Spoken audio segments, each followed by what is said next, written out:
나이 70이 넘어서도 매일 스트레스 받고 살고 있습니까? 자식들 때문에, 배우자 때문에, 친구들 때문에 골치 아픕니까? 그렇다면 당신은 인생을 완전히 잘못 살고 있습니다. 충격적인 사실을 알려드리겠습니다. 진짜 행복한 노인들의 90%는 혼자 삽니다. 그들은 독성 관계를 과감하게 차단하고 남의 눈치 보기를 포기하고 자신만의 왕국을 건설했습니다. 반면 불행한 노인들은 여전히 착한 사람이 되려고 애씁니다. 자식들에게 이용당하면서도 가족이 우선이라고 합니다. 친구들에게 무시당해도 외로우면 안 되니까라며 참습니다. 그 결과는 평생 노예처럼 살다가 후회하며 죽어갑니다. 더 이상 바보처럼 살지 마십시오. 지금부터 공개하는 6가지 뼈아픈 진실을 받아들이고 진짜 자유를 찾으십시오. 좋아요 누르시면 시작하겠습니다. 늙어 외롭지만 속 편하게 사는 첫 번째 방법은 고장난 관계는 수리하지 말고 버리는 것입니다. 평생을 함께했던 사람이라도 한번 어긋나기 시작한 관계는 결국 당신의 마음과 건강을 좀먹는 병이 됩니다. 용서하라, 이해하라, 화해하라는 말은 젊을 땐 통하지만 늙어선 독입니다. 당신이 먼저 연락하고 사과하고 눈치 보고 애쓰는 사이 상대는 당신을 당연하게 여깁니다. 그렇게 이어진 관계는 관계가 아니라 감정의 감옥입니다. 문제가 반복되는 관계는 고칠 수 없습니다. 상대는 바뀌지 않고 당신만 지칩니다. 의사소통이 끊기고 믿음이 무너진 인간관계는 더 이상 연결이 아닙니다. 소모입니다. 늙어 외로운 이유는 혼자라서가 아니라 잘못된 관계를 억지로 끌고 가며 자신을 망가뜨리고 있기 때문입니다. 진짜 외로움은 옆에 누군가 있어도 마음이 더 아플 때 찾아옵니다. 그래서 늙어서 가장 먼저 해야 할 일은 관계 정리입니다. 정신건강의학과 전문의들은 말합니다. 반복적인 감정 스트레스를 주는 인간관계는 노년 우울증의 주요 원인이며 만성 스트레스를 받은 고령자는 뇌 속의 세로토닌 분비가 급격히 줄어들어 인지력 저하와 수면 장애까지 이어질 수 있다고 밝혔습니다. 관계 하나에 얽매여 잠을 못 자고 하루 종일 감정에 휘둘리는 삶은 분명병입니다. 그리고 그 병은 나이 들수록 치료가 어렵습니다. 충남 당진에 사는 김 씨는 대학 동창이자 평생 친구라 믿었던 이와 40년 가까이 연락을 이어왔습니다. 하지만 몇 년 전 사소한 말다툼을 계기로 관계가 틀어졌고 그 후로는 항상 김 씨 쪽에서 먼저 연락해야 했습니다.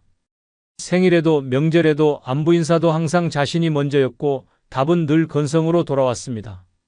그래도 내가 먼저 해야지 하며 자존심을 접고 연락했지만 돌아오는 건 무관심과 피곤한 반응뿐이었습니다. 결국 김 씨는 스트레스로 인해 수면 장애와 두통에 시달렸고 병원을 찾은 결과는 심한 만성 스트레스와 우울 증상이었습니다. 의사는 말했습니다. 당신이 병든 게 아닙니다. 당신을 병들게 한 관계가 문제입니다. 그 말을 들은 김 씨는 처음으로 연락을 끊었습니다. 핸드폰에서 그 친구의 번호를 지우고 마음에서 그 이름을 지웠습니다. 처음엔 허전했습니다. 그러나 한 달이 지나자 불면증이 사라졌고 두통이 줄었습니다. 무엇보다 이상하게도 혼자 있는 시간이 오히려 편해졌다고 말했습니다. 그 친구가 아니라 그 친구와 얽힌 기억이 나를 병들게 했던 거죠. 이처럼 관계는 지키는 것보다 끊는 것이 더 어려울 수 있지만 고장난 관계는 남겨둘수록 당신을 파괴합니다. 이미 고장났다는 건 수리 불가 상태라는 뜻입니다. 오래되었다고 아깝다고 언젠가는 괜찮아질 거라고 버티는 순간 당신의 정신은 부서지고 있습니다. 사람을 정리하는 건 비정한 일이 아니라 생존을 위한 선택입니다. 늙어 외롭지 않기 위해 애쓰지 마십시오. 외롭더라도 속 편한 삶이 더 건강합니다. 당신의 시간을, 마음을, 감정을 괴롭히는 인간관계는 더 이상 인연이 아닙니다. 그것은 낡은 감정의 쓰레기입니다. 이제는 치울 시간입니다. 늙어 외롭지만 속 편하게 사는 두 번째 방법은 억울한 일도 그냥 놓아버릴 때가 필요하다는 것입니다. 살다 보면 도저히 참을 수 없는 억울함이 가슴에 비수처럼 꽂힙니다. 자식한테 무시당하고 친구에게 배신당하고 형제에게 소외당해도 그 감정을 어디에도 제대로 풀 수 없습니다. 억울함은 말할수록 더 아프고 되갚을수록 더 외롭습니다.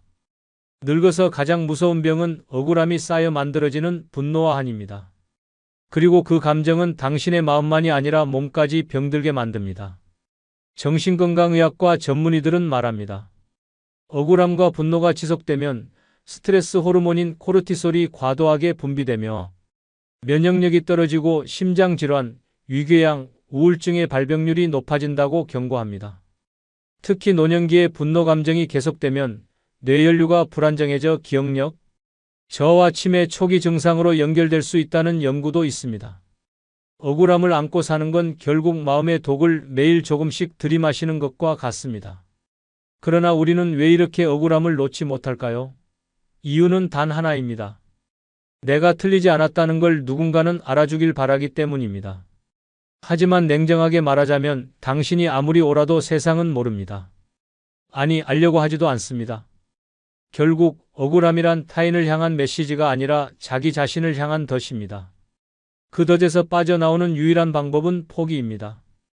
복수도 해명도 아닌 그냥 스스로 손을 놓는 것입니다. 경북 포항에 사는 정 씨는 공무원으로 30년을 근무하며 성실하게 살아왔습니다. 그러나 정년을 앞두고 부하 직원이 허위 보고를 했다는 이유로 부당 징계를 받았습니다. 억울했습니다.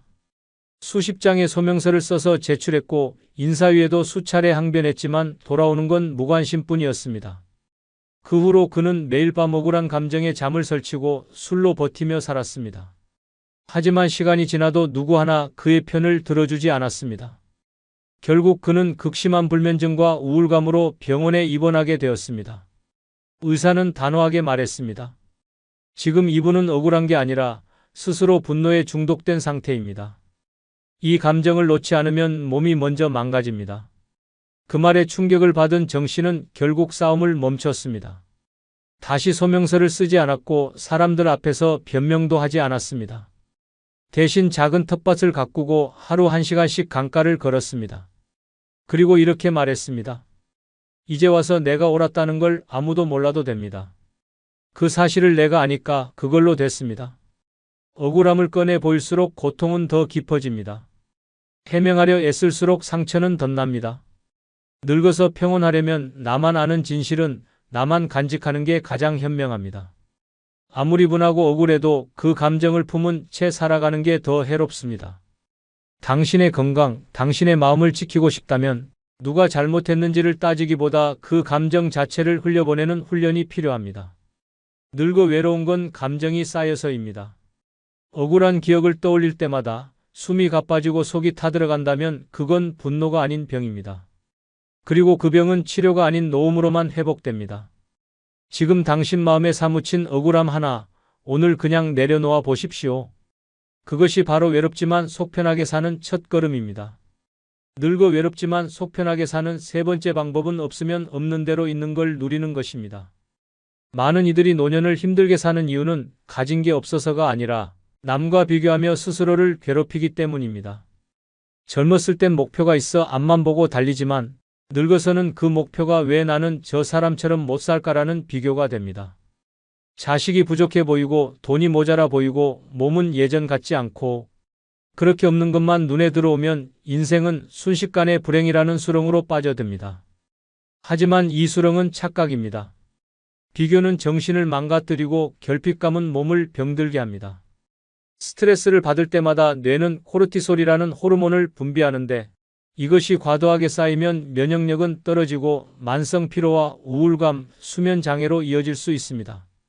실제로 감정적 결핍을 자주 느끼는 노인은 인지 기능 저하 속도가 빠르고 고독감으로 인해 외부 활동을 꺼리게 되면서 전반적인 건강 악화로 이어집니다. 없다고 해서 불행한 것이 아니라 있는 걸 못 누려서 불행한 것입니다. 10평짜리 방이어도 햇살 잘 들어오면 따뜻한 집이고 혼자 먹는 밥이어도 소화 잘 되면 감사한 한 끼입니다. 그러나 우리는 늘 더 넓은 집, 더 많은 돈, 더 자주 연락 오는 자식만을 바라보며 지금 가진 걸 외면합니다. 늙어 외로운 건 사람 때문이 아니라 스스로 만족하지 못하기 때문입니다. 없는 것을 탓할수록 마음은 좁아지고 건강은 무너집니다. 경남 창원에 사는 윤 씨는 남편과 사별한 뒤 월 90만 원의 기초연금으로 혼자 살고 있습니다. 처음엔 이 돈으로 어떻게 살아라며 불안과 원망에 시달렸고 동네 친구가 자식에게 용돈을 받는 걸 볼 때마다 자신이 초라해졌습니다. 그러나 하루는 마트 앞에서 한 아주머니의 대화를 우연히 들었습니다. 나는 한 달에 50만 원으로도 사는데 뭐 그렇게 많이 필요해? 그 말이 머릿속에서 떠나지 않았고 윤 씨는 작은 수첩을 꺼내 자신의 생활비를 하나씩 정리하기 시작했습니다. 며칠 뒤 놀라운 사실을 깨달았습니다. 나는 사실 불행한 게 아니었다. 그냥 남과 비교하느라 행복을 못 느끼고 있었던 거다. 이후 그는 새벽마다 공원 벤치에서 해를 보며 도시락을 먹었고 동네 시장에서 2,000원짜리 국화를 사와 책상 위에 올렸습니다. 그날 이후 내 삶이 조금도 바뀌지 않았는데 내 마음은 완전히 바뀌었다고 말합니다. 현재 그는 치매 예방센터에서 자원봉사를 하며 하루하루를 보람있게 보내고 있습니다. 노년의 평온은 소유가 아니라 태도에서 나옵니다. 없는 걸 탓하는 인생은 끝도 없습니다. 하지만 있는 걸 누리는 마음은 그 순간부터 인생을 다르게 만듭니다. 비교하지 않고 누군가를 부러워하지 않고 지금 이 작은 행복에 집중하는 것. 그것이 늙어 외롭지만 속 편하게 사는 유일한 길입니다. 무엇이 없다고 아쉬워하지 마십시오. 있는 걸 아깝게 보지 않으면 삶은 아직도 충분히 따뜻합니다.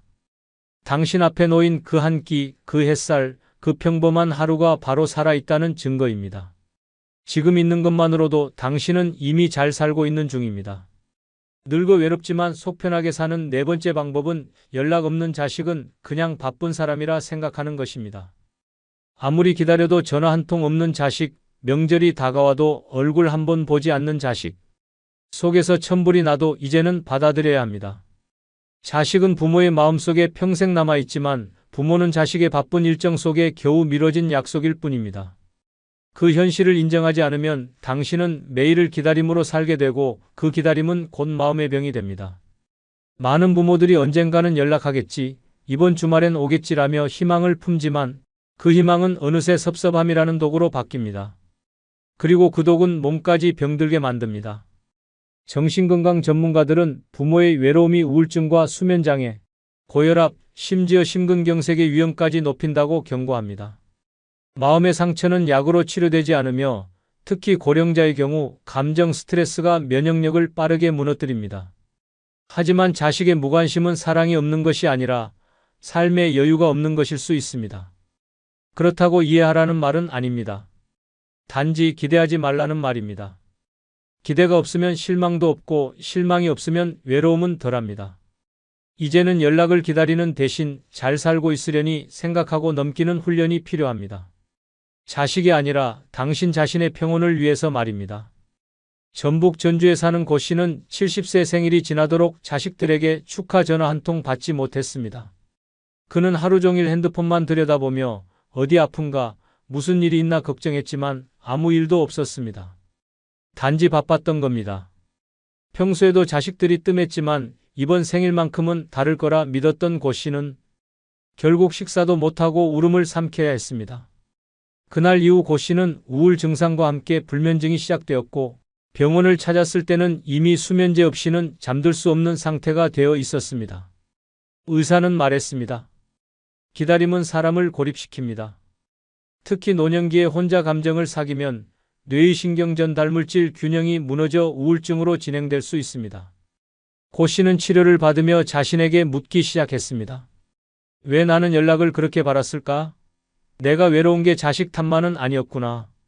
그 후 고 씨는 집안에 작은 텃밭을 만들고 동네 도서관 프로그램에 참여하기 시작했습니다. 핸드폰 벨소리에 휘둘리지 않기 위해 알림음을 꺼버렸고 매주 토요일마다 스스로를 위한 생일 케이크를 사 먹는 습관을 들였습니다. 기다리던 삶에서 누리는 삶으로 바꿨더니 외로움이 훨씬 줄었다고 말합니다. 늙어 외로움을 피하려면 기다리지 않는 연습부터 해야 합니다. 자식은 당신 삶의 전부가 아니며 자식의 부재는 곧 당신 인생의 실패가 아닙니다. 연락 없는 자식을 마음속에서 내려놓는 순간 비로소 당신은 속 편한 노년의 주인이 됩니다. 기대는 오직 당신 자신에게만 하십시오. 연락 없는 자식은 그냥 바쁜 사람일 뿐입니다. 그렇게 생각하는 순간 외로움은 더 이상 당신의 감정이 아니라 지나가는 계절이 됩니다. 그 계절은 혼자서도 충분히 따뜻할 수 있습니다. 늙어 외롭지만 속 편하게 사는 다섯 번째 방법은 나이 들수록 덜 섞이되 더 비워야 한다는 것입니다. 나이 들어서까지 사람들 사이에 끼어 웃기 바쁘고 자존심 세우느라 기운 다 빼는 인생은 결국 남 좋은 일만 시키는 삶입니다. 젊을 땐 부딪히고 섞이면서 배우지만 나이 들면 그 부딪힘이 갈등이 되고 그 섞임이 피로가 됩니다. 남 눈치 보며 맞춰주던 습관을 늙어서도 계속 갖고 있으면 결국 자기 인생을 남에게 맡기게 됩니다. 관계를 맺는 건 중요하지만 관계에 휘둘리는 건 치명적입니다. 무리한 모임, 억지로 이어가는 인간관계, 속으로는 싫으면서 억지 미소 짓는 시간. 이런 감정 소모는 노년의 뇌에 직접적인 영향을 줍니다. 실제로 미국 캘리포니아 주립대학 노년정신의학 연구소는 사회적 스트레스가 잦은 고령자는 코르티솔 수치가 높아져 뇌의 해마가 위축되며 기억력 저하와 우울증 발병률이 2배 이상 증가한다는 연구 결과를 발표했습니다. 또한 너무 많은 인간관계는 정보 과부하와 감정, 피로를 유발해 하루가 끝날 때는 몸보다 마음이 먼저 탈진합니다. 나이가 들수록 남과 어울리는 일은 선택이어야지 의무가 되어선 안 됩니다. 혼자 있는 게 외로움이 아니라 불필요한 관계를 정리하지 못한 게 진짜 외로움입니다. 충북 청주에 사는 이 씨는 은퇴 후 동창 모임, 향후에 사교 모임까지 일주일에 4-5번 약속을 소화했습니다. 처음엔 사람이 있어야 외롭지 않다는 생각으로 움직였지만 시간이 갈수록 귀가 따갑고 마음은 허전했습니다. 어떤 자리는 뒷말이 가득했고 어떤 모임은 자랑과 비교로 가득했습니다. 결국 이 씨는 식욕부진, 불면증에 시달리다 병원을 찾았고 진단은 만성 스트레스성 위염과 가벼운 우울 증세였습니다. 담당 의사는 말했습니다. 몸은 혼자 있어도 괜찮은데 마음이 억지로 사람 속에 있다 보니 더 지치는 겁니다. 관계를 줄이셔야 합니다. 그 말을 들은 이 씨는 충격을 받았고 이후로 모든 모임을 정리했습니다. 매일 아침 혼자 동네 뒷산을 오르고 아파트 경비원과 가볍게 인사 나누는 정도만 유지했습니다. 3개월이 지나자 소아는 다시 돌아왔고 밤에도 푹 잠들 수 있게 되었습니다. 그는 말합니다. 혼자 있는 시간이 늘어나자 내 마음이 숨 쉴 수 있는 공간도 같이 생겼습니다. 늙어 외로움에 휘둘리고 싶지 않다면 사람 속에서 허우적대지 말고 한 걸음씩 물러서야 합니다. 모임이 줄어든다고 삶이 허전해지는 게 아닙니다. 쓸데없는 말이 줄고 거짓된 웃음이 줄고 속으로 삼키던 스트레스가 줄어드는 것입니다. 나이 들수록 덜 섞이고 더 비워야 하는 이유는 단 하나입니다. 그래야 남의 인생이 아닌 내 인생에 집중할 수 있기 때문입니다. 진짜 여유는 붐비는 자리가 아니라 조용한 나만의 자리에 있습니다. 이제는 당신 마음의 자리를 정리할 때입니다. 늙어 외롭지만 속 편하게 사는 6번째 방법은 눈치 보며 살 나이는 이미 지났다는 것입니다. 평생 남 눈치 보며 살아오셨다면 이제는 그만두셔야 합니다. 자식 눈치, 이웃 눈치, 친구 눈치, 모임에서의 체면까지 그렇게 맞춰주며 살아온 세월이 수십 년인데 늙어서까지 눈치 보며 살면 그건 인생이 아니라 감옥입니다. 늙어서도 말 한마디, 행동 하나에 주눅이 든다면 그건 자유가 아니라 복종입니다. 문제는 눈치를 보는 순간 내 감정은 사라지고 상대의 표정에 휘둘리며 살아간다는 것입니다. 감정을 억누르고 남의 시선을 의식하는 생활이 반복되면 뇌는 이를 스트레스로 인식하여 자율신경계가 불안정해지고 심장 박동과 소화 기능에도 영향을 줍니다. 특히 고령자의 경우 만성적인 감정 억압은 불면증, 고혈압, 위염, 심근경색과 같은 질환의 위험을 크게 높인다는 것이 다수 연구에서 밝혀졌습니다. 즉, 눈치 보며 사는 삶은 마음의 피로뿐 아니라 몸까지 병들게 만드는 독입니다. 자식에게 싫은 말 못하고 친구에게 불편한 감정도 감추고 모임에서도 불편해도 웃어야 했던 삶. 그 모든 순간들이 당신의 건강을 서서히 무너뜨리고 있었던 겁니다. 이제는 당신의 표정, 당신의 말, 당신의 기분을 가장 먼저 생각해야 합니다. 늙어서까지 남 기분 먼저 챙기는 건 내 생명줄을 상대 손에 맡기는 일입니다. 대구에 사는 박 씨는 평생을 남에게 맞춰 사는 성격이었습니다. 은퇴 후에도 모임에서는 늘 자신이 먼저 음식값을 내고 자식에게도 본인이 힘들어도 항상 괜찮다고 말했습니다. 하지만 속은 썩어갔습니다. 자식은 점점 연락이 줄었고 친구들은 당연하다는 듯 그를 의지했습니다. 어느 날 박 씨는 갑작스러운 가슴 통증으로 쓰러졌고 병원에서는 급성 심장 스트레스 반응, 일명 타카츠보 심근증이라는 진단을 내렸습니다. 담당 의사는 말했습니다. 이건 스트레스로 인한 심장 근육 마비입니다. 감정을 오래 참고 살아온 분들에게 흔히 나타나는 질환입니다. 박 씨는 그제서야 깨달았습니다. 남의 눈치 보며 살아온 자신이 결국 스스로를 병들게 했다는 걸. 그 후 박 씨는 모든 관계에서 거리두기를 시작했습니다. 하기 싫은 일은 단호히 거절했고 자식에게는 내가 편할 때 도와줄게라고 말했습니다. 모임에서도 다음엔 못 나가겠다며 말했고 처음엔 서운해하던 사람들이 시간이 지나자 오히려 더 그를 존중하게 되었습니다. 박 씨는 말합니다. 내가 먼저 나를 존중하니까 이제야 사람들이 나를 사람으로 대합니다. 늙어서도 눈치 보며 산다는 건 자기 감정을 남에게 외주 주는 것입니다.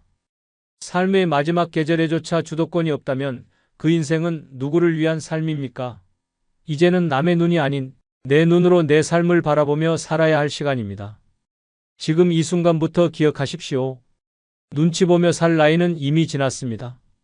당신은 더 이상 설명하지 않아도 되고 양보하지 않아도 되며 사과하지 않아도 됩니다. 그냥 당신답게 당신 마음대로 당신을 중심에 두고 살아도 됩니다. 그게 늙어도 외롭지 않고 가장 속 편하게 사는 법입니다. 영상을 끝나면 여러분들의 다양한 의견을 댓글에 올려주시고 다른 사람들에게 많은 공유도 함께 부탁드립니다. 감사합니다. 잘 걷던 사람이 하루아침에 침대에 눕게 됐대요. 앉았다가 못 일어나서 119에 실려갔다더라고요. 다리 힘만 있었어도 그렇게까지는 안 됐지. 노년엔 다리가 무너지면 인생 전체가 무너집니다. 하체 근육은 생명줄입니다. 걷는 건 기본이고 일어나고 버티고 넘어진 후 다시 일어나는 힘이 곧 생존력입니다. 그런데도 아직도 걷기만 하면 된다고 믿고 있다면 지금 당장 그 생각을 버려야 합니다. 지금부터 공개할 6가지 하체 비결은 노년의 마지막 생존 기술입니다. 끝까지 안 보면 반드시 후회하게 됩니다. 먼저 좋아요 눌러주시면 감사하겠습니다. 노년의 튼튼한 다리와 하체를 만드는 첫 번째 비결은 걷기보다 중요한 건 엉덩이 근육입니다.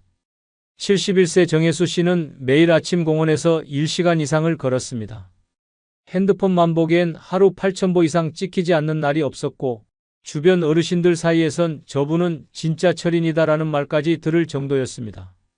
걷기야말로 최고의 운동이라 믿었던 그는 어느 날 평소처럼 횡단보도를 건너다 그만 발을 헛디뎌 넘어졌습니다. 심하게 다친 것도 아니었는데 이상하게도 그 자리에서 일어날 수가 없었습니다. 병원에서 검사한 결과는 충격적이었습니다. 다리는 멀쩡한데 엉덩이 근육이 거의 없습니다. 균형을 잡아줄 중심 근육이 없어서 일어나지를 못하신 겁니다. 걷기만으론 하체가 튼튼해지는 게 아니라는 걸 그제야 뼈저리게 깨달았습니다. 그 후로 재활치료를 받으며 앉았다 일어나기를 매일 수십 번 반복해야 했습니다. 반대로 68세 한춘자 씨는 처음부터 엉덩이 근육 운동을 중요하게 생각했습니다. 걷는 것도 좋지만 중심을 잡는 힘은 엉덩이에서 나온다는 건강 프로그램을 보고 매일 화장실 가기 전과 TV 보기 전에 앉았다 일어나기 10회를 실천했습니다. 하루 30번, 시간으로 치면 고작 5분도 안 되는 이 운동이 그녀의 인생을 바꿨습니다. 어느 날 마트에서 발을 헛디뎌 넘어질 뻔했지만 한 손으로 카트를 잡고 중심을 단단히 잡으며 바로 몸을 세웠습니다. 주변 사람들이 아줌마 반사신경 장난 아니에요 라며 감탄했지만 그녀는 속으로 생각했습니다. 반사신경이 아니라 엉덩이 근육 덕분이지. 바로 이 차이입니다. 매일 걷는다고 해서 다리가 튼튼해지는 것이 아닙니다. 진짜 위험한 순간에 몸을 지탱해주는 건 종아리도 허벅지도 아닌 엉덩이 근육입니다. 걷기 운동은 하체 일부만 자극할 뿐 하체의 중심인 엉덩이는 거의 쓰이지 않습니다. 그래서 많이 걷는 사람조차 넘어진 순간 벌떡 일어나지 못하고 고관절이나 골반이 부러져 침대에서 몇 달을 보내게 되는 겁니다. 문제는 엉덩이 근육은 나이가 들수록 가장 먼저 빠지는 부위라는 점입니다. 60세 이후부터는 운동하지 않으면 10년에 15% 이상 근육량이 사라집니다. 이걸 방치하면 걸을 땐 멀쩡해 보여도 단 한 번의 충격에 쓰러지고 나서야 비로소 그 심각성을 깨닫게 됩니다. 하지만 그때는 이미 너무 늦습니다. 지금 당신이 매일 걷고 있다고 안심했다면 그건 착각일 수 있습니다. 당신이 단련해야 할 진짜 하체는 엉덩이입니다. 균형을 지키고 몸 전체를 지탱해주는 핵심 부위는 바로 그곳입니다. 걷는 다리보다 중요한 건 버티는 엉덩이입니다. 지금 영상에서 다루는 다음 비결은 이 엉덩이 근육을 실질적으로 강화할 수 있는 가장 효과적인 방법입니다. 그 방법을 놓치면 당신의 하체는 여전히 위험한 상태일 수 있습니다. 끝까지 보지 않으면 반드시 후회하게 됩니다. 튼튼한 다리와 하체를 만드는 두 번째 비결은 누워서 하는 다리 들기 운동이 진짜 효과 있습니다. 73세 이정식 씨는 평생을 건강하게 살아왔다고 자부했습니다. 골프도 즐기고 등산도 꾸준히 했으며 누구보다 활동적인 노년을 보내고 있었습니다. 하지만 집안 욕실에서 발을 헛디딘 순간 모든 자신감이 무너졌습니다. 대퇴골이 부러졌고 수술 후엔 혼자 일어나 앉는 것조차 힘들었습니다. 재활 중 간호사는 말했습니다. 걷는 건 잘하셔도 누워서 다리 드는 힘이 거의 없으시네요. 중심 근육이 약하신 겁니다. 정식 씨는 처음 알았습니다. 서 있는 힘과 누워 있을 때의 다리 힘이 완전히 다르다는 걸. 특히 침대에서 일어나거나 화장실을 갈 때마다 엉덩이와 허벅지가 말을 듣지 않는 걸 체험하며 단단히 깨달았습니다. 내가 운동을 안 한 게 아니라 엉뚱하게 운동하고 있었던 거구나. 반대로 67세 조영자 씨는 허리 통증 때문에 오래 서 있는 운동을 피하고 있었습니다. 대신 침대에 누워 하루 10분씩 한쪽 다리씩 천천히 들어 올리는 운동을 실천했습니다. 처음엔 힘이 없어서 다리가 덜덜 떨렸지만 2주쯤 지나자 앉았다 일어나는 동작이 훨씬 쉬워졌고 계단을 오를 때 숨이 덜 찼습니다. 결정적인 변화는 미끄러운 바닥에서 중심을 잃었을 때 나타났습니다.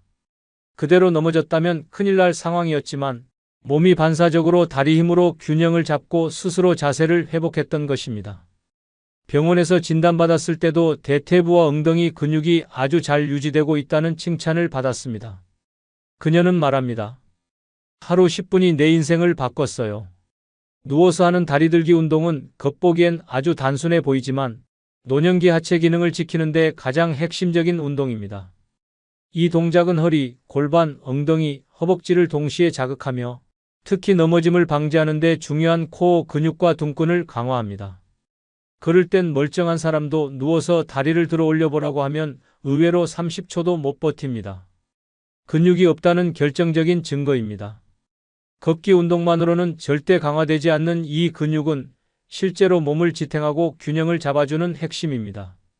나이가 들수록 엉덩이와 복부 중심 근육이 급격히 줄어들고 바로 이 지지하는 힘이 사라지면서 일상생활에서 쓰러지고 주저앉는 사고로 이어집니다. 침대 위, 매트 위에서 누워 다리를 드는 단순한 동작 하나. 하지만 이 한 가지가 당신의 일상 전체를 지탱해 줄 수 있습니다. 숨을 내쉬며 천천히 다리를 들어 올리고 엉덩이에 힘을 주고 허벅지가 타오르는 걸 느낄 때마다 당신의 몸은 살아나고 있습니다. 지금 당신의 하체는 앉았다 일어나는 데 쓰는 힘만 갖고 있습니까? 아니면 누워 있을 때도 스스로 버틸 수 있는 힘이 있습니까? 넘어지는 순간 당신을 지켜주는 건 기계식 보행 보조기도 비싼 신발도 아닙니다. 바로 누워서 길러진 하체 근력입니다. 세 번째 비결은 무릎 아픈 분은 계단보다 평지 왕복이 해답입니다. 69세 윤태호 씨는 계단 오르기가 최고의 운동이라는 말만 믿고 매일 아파트 5층까지 오르내렸습니다. 처음엔 땀도 나고 개운했지만 한 달쯤 지나자 무릎이 욱신거리기 시작했습니다. 그래도 그는 참고 계속했습니다. 그러던 어느 날 계단을 내려오다 발을 헛디뎌 무릎이 꺾였고 병원에서 반월상 연골판 손상이라는 진단을 받았습니다. 의사는 연골이 이미 많이 닳아 있었습니다. 계단이 독이 된 겁니다 라고 말했습니다. 태호 씨는 말합니다. 건강하려고 했던 운동이 평생 고통의 시작이 될 줄은 몰랐습니다. 반대로 72세 이명자 씨는 2년 전부터 무릎 통증이 있어 계단을 피했습니다. 대신 집 앞 공원 평지 구간을 하루 40분씩 천천히 왕복하며 걷기 운동을 해왔습니다. 처음엔 이렇게 가볍게 걸어서는 효과 없을 것 같다는 의심도 있었지만 3개월쯤 지나자 무릎 통증이 사라졌고 허벅지 근육도 단단해졌습니다. 병원에서도 근육이 잘 잡혀 있어 관절 부담이 적다는 진단을 받았습니다. 그녀는 말합니다. 운동은 강도보다 방향이 중요하다는 걸 이제야 알았어요. 무릎이 약한 노년층에게 계단은 칼날 위를 걷는 것과 같습니다. 하체를 단련하기 위해 계단을 오르내리는 것이 오히려 연골을 닳게 하고 관절을 손상시키는 역효과를 냅니다. 특히 나이가 들수록 무릎 연골은 자연스럽게 얇아지고 관절 사이의 윤활액도 줄어들어 충격 흡수가 어렵습니다. 이런 상태에서 계단을 오르면 체중이 무릎 관절에 3배 이상 실리게 되고 그 압박이 반복될수록 무릎은 조용히 망가집니다. 계단을 오르는 것보다 더 중요한 것은 무릎에 부담을 주지 않으면서도 하체 근육을 충분히 단련하는 평지 걷기입니다. 단순히 걷는 것이 아니라 왕복 코스를 정해 일정한 시간 동안 반복 걷기를 하면 다리의 반복 자극과 방향, 전환이 동시에 이루어져 하체 전반의 균형 감각과 지구력을 함께 키울 수 있습니다. 무릎이 아픈 분일수록 반드시 기억해야 할 원칙은 하나입니다. 통증 없는 움직임이 진짜 운동입니다. 계단은 무릎을 망가뜨릴 수 있지만 평지는 근육을 살립니다. 특히 평지에서는 발바닥 전체가 바닥에 닿는 접촉면이 커져 안정적인 보행이 가능하며 중심이 흔들리지 않아 낙상 위험도 줄어듭니다. 무릎에 통증이 느껴지는 순간 당신이 해야 할 일은 더 세게 움직이는 것이 아니라 더 정확하게 걷는 것입니다. 힘이 들고 땀이 난다고 해서 운동이 되는 것이 아닙니다. 오히려 그 무리한 자극이 당신의 관절을 조용히 파괴하고 있을 수 있습니다. 하체 근육은 버텨낼 수 있지만 무릎 관절은 한번 다르면 다시 돌아오지 않습니다. 인공관절 수술은 한번 하면 끝이 아니라 이후에도 반복적인 관리와 통증, 보조기구 의존이 뒤따릅니다. 지금 당신이 선택해야 할 길은 무릎에 칼을 들이대는 길이 아니라 바른 길을 걷는 것입니다. 평지를 걷는 것, 특히 왕복 코스를 규칙적으로 반복하는 운동은 노년, 하체 강화에 가장 안전하고 효과적인 방법입니다. 걸음 속도보다 꾸준함이 중요하며 방향을 바꾸는 동작 하나하나가 관절의 안정성과 회복력에 도움을 줍니다. 무릎이 약하다면 지금 당장 계단에서 내려오십시오. 당신의 하체는 평지에서 다시 태어납니다. 네 번째 비결은 오래 걷는 것보다 제대로 걷는 게 중요합니다. 70세 임동훈 씨는 하루도 빠짐없이 2시간 이상씩 걷는 걸 자랑으로 여겼습니다. 만보계를 항상 착용하고 다니며 수치를 확인하는 것이 일과의 일부였습니다. 나는 매일 10,000보 넘게 걸으니까 다리 하나는 자신 있어라는 말을 입버릇처럼 했고 주변 사람들도 그 부지런함에 감탄했습니다. 그런데 얼마 전부터 왼쪽 무릎이 아프기 시작했고 걷고 나면 종아리와 발목이 저릿저릿해졌습니다. 병원을 찾은 그는 충격적인 진단을 받았습니다. 다리를 너무 많이 쓰셔서 근육이 아니라 관절이 먼저 망가졌습니다. 발을 끌며 걷는 잘못된 자세로 인해 하체가 비대칭이 됐습니다. 운동이 건강을 망친 대표 사례였습니다. 반면 68세 윤미자 씨는 하루 30분만 걷지만 자세와 보폭에 집중했습니다. 머리는 들고 허리를 펴고 발끝부터 뒤꿈치까지 정렬을 의식하며 걸었습니다. 처음에는 그저 방송에서 알려주는 방법을 따라했을 뿐이지만 점점 하체에 힘이 들어가는 게 느껴졌고 걷고 나면 피로감보다 개운함이 남았습니다. 병원에서의 정기검진에서도 근육 균형이 잘 잡혀 있고 관절 상태도 매우 좋다는 평가를 받았습니다. 그녀는 말합니다. 예전엔 그냥 걷기만 했는데 이제는 걸을 줄 압니다. 많은 사람이 오래 걷기에 집착합니다. 몇 보를 걸었느냐, 몇 시간을 걸었느냐에 집중하지만 정작 어떻게 걷느냐는 전혀 신경 쓰지 않습니다. 그러나 진짜 하체 건강은 걷는 양이 아니라 걷는 질에서 결정됩니다. 척추가 굽은 채 걷거나 발을 끌며 걷는 자세는 하체, 근육에 힘을 주기는커녕 관절에만 무리를 주고 피로와 통증만 쌓이게 만듭니다. 특히 나이가 들수록 자세는 무너지고 걸음은 짧아지며 몸의 중심이 흔들립니다. 이때 바른 걸음이 아니면 아무리 많이 걸어도 하체는 단단해지지 않고 오히려 다리 근육은 약해지고 관절만 상합니다. 잘못된 걸음으로 10,000보를 걷느니 바른 자세로 1,000보를 걷는 것이 훨씬 더 건강한 선택입니다. 제대로 걷는다는 것은 단순히 바르게 서 있는 게 아닙니다. 발 뒤꿈치부터 바닥에 닿고 무릎은 부드럽게 굽혔다 펴며 허벅지와 엉덩이의 중심 근육을 활용해 앞으로 내딛는 전신의 움직임입니다. 이 과정에서 엉덩이 근육이 활성화되고 허리와 골반의 균형이 잡히며 하체 전반의 근력이 자연스럽게 형성됩니다. 무릎 통증, 골반 비틀림, 허리 통증의 상당수는 잘못된 걸음에서 시작됩니다. 특히 나이가 들수록 걸음 하나가 곧 건강 전체를 좌우합니다. 단순히 많이 걷는 것에 중독된 사람은 결국 자신이 스스로 다리를 망가뜨리고 있다는 사실을 늦게서야 깨닫습니다. 노년에 진짜 필요한 걷기는 시간 싸움이 아닙니다. 자세 싸움입니다. 걷기의 양은 숫자일 뿐이고 걷기의 질이 당신의 하체를 살립니다. 오늘도 걷고 있는 당신, 과연 제대로 걷고 있습니까? 잘못된 걸음으로 만든 피로와 통증이 당신의 하체를 조용히 무너뜨리고 있을 수 있습니다. 이제부터는 단 10분이라도 바르게 걷는 습관을 들이십시오. 당신의 다리는 시간보다 자세에 반응합니다. 하체를 살리는 걷기는 얼마나가 아니라 어떻게입니다. 잘못된 습관이 낙상이 되고 바른 걸음이 당신의 다리를 지켜냅니다. 지금부터 걷는 방법을 바꾸십시오.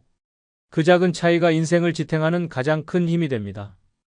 5번째 비결은 무릎 보호대보다 더 중요한 건 체중 관리입니다. 71세 문영준 씨는 무릎이 아파 걷기조차 힘들어지자 동네 약국에서 추천받은 15만 원짜리 고급 무릎 보호대를 샀습니다. 착용하면 확실히 덜 아픈 느낌이 들었고 자신도 모르게 이제 살겠다는 생각이 들 정도였습니다. 그때부터 매일 보호대를 차고 공원을 걸었고 계단도 무리 없이 오르내렸습니다. 하지만 3개월쯤 지나자 이상하게도 통증은 더 심해졌고 무릎이 붓고 뻣뻣해지기 시작했습니다.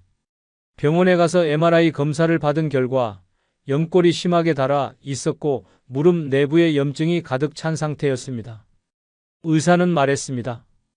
체중이 82kg이면 계단 한 칸 오를 때 무릎엔 240kg의 압력이 실립니다.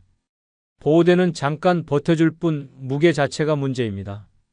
결국 문 씨는 수술 날짜를 잡았고 그가 아끼던 무릎 보호대는 쓰레기통으로 들어갔습니다. 반면 69세 배정숙 씨는 체중이 늘며 무릎 통증이 시작됐지만 보호대 대신 식단 조절과 체중 감량을 선택했습니다. 하루 2끼만 먹고 저녁엔 밀가루와 튀김류를 철저히 끊었습니다. 대신 야채와 단백질 위주의 식사로 바꾸고 하루 30분씩 가볍게 걷기만 했습니다. 5개월 후 체중이 8kg 줄자 무릎 통증은 거짓말처럼 사라졌고 예전엔 두려웠던 계단도 편하게 오르내릴 수 있었습니다. 병원에서도 지금 상태면 인공관절 수술은 안 하셔도 됩니다라는 소리를 들었습니다. 정숙 씨는 말합니다. 예전엔 보호대 하나에 의지했는데 내 몸무게 하나만 줄이니까 무릎이 저절로 편해졌어요. 또 다른 사례. 66세 이창호 씨는 젊었을 때부터 복부 비만이 심했지만 크게 신경 쓰지 않았습니다. 은퇴 후 등산을 취미로 삼았고 무릎이 아플 땐 무릎 보호대를 2겹으로 감고 올랐습니다. 어느 날 하산 중 미끄러지며 넘어졌고 무릎 인대가 파열돼 긴급 수술을 받았습니다. 의료진은 그에게 이렇게 말했습니다. 무릎이 못 버틴 게 아니라 체중을 이기지 못한 겁니다. 무릎을 망가뜨린 건 보호대가 아니라 당신의 배입니다. 이후 그는 식단을 고치고 10kg을 감량하면서도 등산은 잠시 멈췄습니다. 1년이 지나고 무릎은 정상으로 회복됐고 다시 가벼운 등산을 시작했습니다. 그는 단호하게 말합니다. 보호대가 아니라 내 뱃살이 문제였어요. 노년기에 무릎 통증이 생기면 많은 이들이 보호대를 찾습니다. 하지만 진짜 원인은 다름 아닌 체중입니다. 무릎은 체중 1kg이 늘어날 때마다 3kg의 하중을 더 받습니다. 평지를 걸을 때도 계단을 오를 때도 당신의 관절은 당신이 감당 못할 무게를 안고 버티고 있습니다. 아무리 비싼 보호대를 차도 그 무게 앞에선 무릎은 무너집니다. 무릎을 진짜 보호하고 싶다면 보호대를 고를 게 아니라 체중계에 먼저 올라야 합니다. 살을 빼는 것이 곧 무릎을 살리는 길입니다. 하체의 진짜 힘은 보호대가 아니라 가벼워진 몸에서 시작됩니다. 지금 무릎이 아프다면 그 고통의 시작은 당신의 무게일 수 있습니다. 늦기 전에 몸을 덜어내십시오.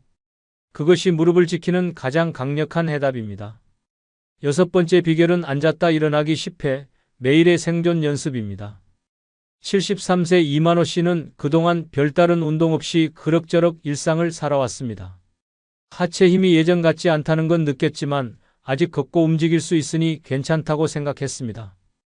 그러던 어느 날 화장실에서 일어난 순간 갑자기 중심을 잃고 그대로 주저앉았습니다. 일어나려고 애썼지만 하체에 힘이 들어가지 않아 그대로 30분 넘게 바닥에 앉아 있어야 했습니다. 부끄럽고 수치스러운 그 순간 그는 비로소 깨달았습니다. 내 몸은 내가 일으켜 세울 수 있어야 한다는 당연한 진리를 놓치고 있었다는 것을. 병원에서는 하체 근력이 심각하게 떨어져 있다며 가장 먼저 해야 할 운동으로 앉았다 일어나기를 권했습니다. 그는 말합니다. 그때 알았습니다. 살아있으려면 일어설 수 있어야 한다는 걸. 반대로 70세 한경숙 씨는 매일 아침 일어나자마자 하는 첫 번째 일로 앉았다. 일어나기 10회를 정해놓고 지켜왔습니다. 처음엔 무릎이 삐걱거리고 허벅지가 떨렸지만 매일 반복하자 몸이 놀라울 정도로 안정감을 되찾았습니다. 특히 식탁 의자, 소파, 침대 등 집안 어디서든 자유롭게 일어설 수 있다는 사실이 주는 자신감은 말로 표현하기 어려울 정도였습니다. 6개월 전 미끄러운 욕실에서 넘어질 뻔했을 때도 반사적으로 다리에 힘이 들어가며 중심을 잡을 수 있었습니다. 그녀는 말합니다. 앉았다 일어나기 덕분에 나는 아직 내 몸을 지킬 수 있습니다. 또 다른 사례. 74세 정복현 씨는 휠체어 신세를 지게 될 줄은 꿈에도 몰랐습니다. 점점 혼자 일어나는 시간이 길어지고 의자에서 일어설 때마다 사람 손을 빌려야 했습니다. 어느 날 TV 프로그램에서 앉았다 일어나기를 매일 하면 하체가 살아난다는 말을 듣고 따라 해보려 했지만 단 한 번도 스스로 일어나지 못했습니다. 그제야 그는 깨달았습니다. 나는 이미 나를 일으킬 수 없는 몸이 되어 있었다. 이후 물리치료를 병행하며 근력을 회복 중이지만 여전히 바닥에서 혼자 일어나는 건 쉽지 않습니다. 그는 지금도 매일 말합니다. 그때 조금만 했더라면 지금은 안 이랬을 텐데. 앉았다 일어나기는 단순한 운동이 아닙니다. 그것은 생존력 테스트입니다. 나이가 들수록 무릎과 엉덩이 근육은 빠르게 줄어들고 중심이 무너지고 혼자서 일어나기조차 힘들어집니다. 그런데도 대부분은 넘어지기 전까지 이 사실을 깨닫지 못합니다. 의자에서 일어나고 다시 앉는 동작은 우리가 매일 수십 번 반복하는 기본 동작입니다. 하지만 노년기에는 이 동작 하나가 고통이 되고 불가능이 되며 결국 침대에 눕는 삶으로 이어집니다. 하체가 약해진 사람은 넘어지면 일어나지 못합니다. 넘어진 순간 생존을 가를 수 있는 건 바로 일어서는 힘입니다. 하루 10번, 단 3분이면 충분합니다. 당신의 엉덩이, 허벅지, 무릎이 동시에 깨어나는 시간입니다.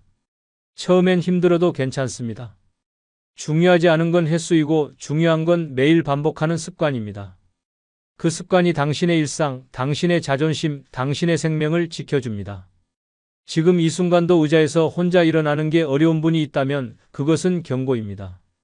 무릎 보호대보다, 약보다, 지팡이보다 먼저 해야 할 건 바로 앉았다 일어나기입니다. 스스로의 몸을 일으킬 수 없다면 누구도 당신을 대신해 줄 수 없습니다. 오늘부터 매일 의자 앞에 서십시오. 그곳에서 당신의 인생이 다시 시작됩니다. 다리는 한번 무너지면 절대 다시 돌아오지 않습니다. 병원 침대 위에서 그때 조금만 했더라면을 외쳐봐야 이미 늦습니다. 지금 당신이 버티는 힘, 살아있는 힘은 바로 하체에 달려 있습니다. 걷는 게 아니라 일어서는 순간부터 생존이 시작됩니다. 멈추지 마십시오. 당신의 두 다리는 아직 살아낼 수 있습니다. 오늘 영상이 도움이 되셨다면 좋아요 눌러주시면 감사하겠습니다. 이제야 알겠습니다. 내 인생을 망친 건 남도 환경도 아닌 끝까지 남을 거라 믿었던 사람이었습니다. 평생 바쳐 키운 자식은 바쁘단 핑계로 외면하고 젊은 날 웃고 울던 친구는 이제 연락조차 끊겼습니다. 아무리 안간힘 써도 결국 혼자입니다. 그 현실이 서글프지만 인정하는 순간부터 진짜 자유가 시작됩니다. 이제는 혼자 잘 사는 법을 익혀야 할 시간입니다. 오늘 영상에서는 노년에 혼자 잘 살기 위해 반드시 갖춰야 할 6가지를 알려드립니다. 구독, 좋아요, 알림 설정해 주시면 바로 시작합니다. 첫 번째는 나를 위해 돈을 쓰는데 주저하지 않고 사는 것입니다. 제 인생에서 처음으로 저 자신에게 돈을 써봤습니다. 그리고 울었습니다. 대구에 사는 75세 김명자 씨는 남편을 떠나보낸 지 8년째 자식들도 각자 살기 바쁜 현실 속에서 홀로 살아가고 있습니다. 평생 가정주부로 살며 자신을 위해 써본 돈이라고는 미용실 파마비 3만 원이 전부였습니다. 자식 등록금에 남편 병원비에 명절 선물까지 내가 빠지면 다 무너진다는 책임감 하나로 버텼지만 정작 자신을 위한 한 푼은 언제나 뒷전이었습니다. 그러던 어느 날 김 씨는 우연히 백화점 화장품 매장을 지나다 발걸음을 멈췄습니다. 거울 속 자신의 얼굴이 낯설었습니다. 이렇게 늙었나 그 자리에서 5만 5천 원짜리 립스틱을 샀습니다. 계산대 앞에서 손이 부들부들 떨렸습니다.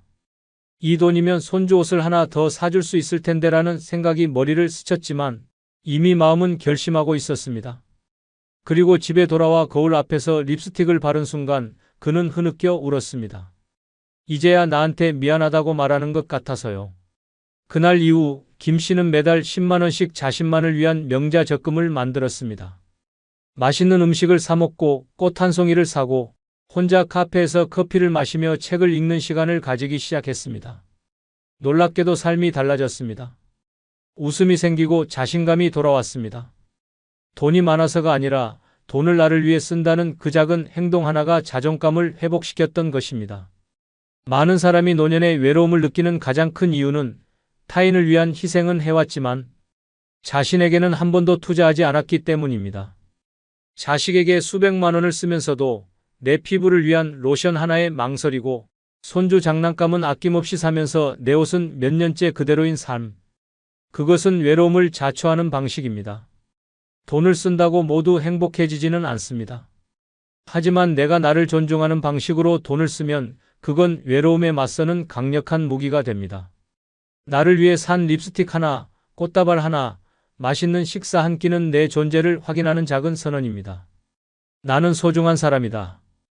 이 메시지를 자기 자신에게 끊임없이 보내는 사람이 혼자서도 잘 삽니다. 반대로 끝까지 자식만 바라보며 돈을 아끼는 사람은 결국 기댈 데 없는 감정만 남깁니다. 자식은 고마워하지 않고 본인은 점점 비워지고 결국 나는 뭐였나라는 허무감만 남게 됩니다. 노년의 가장 비참한 순간은 돈이 없는 순간이 아니라 돈이 있어도 쓸 줄 모르는 순간입니다. 그 순간 사람은 스스로를 버리는 것입니다.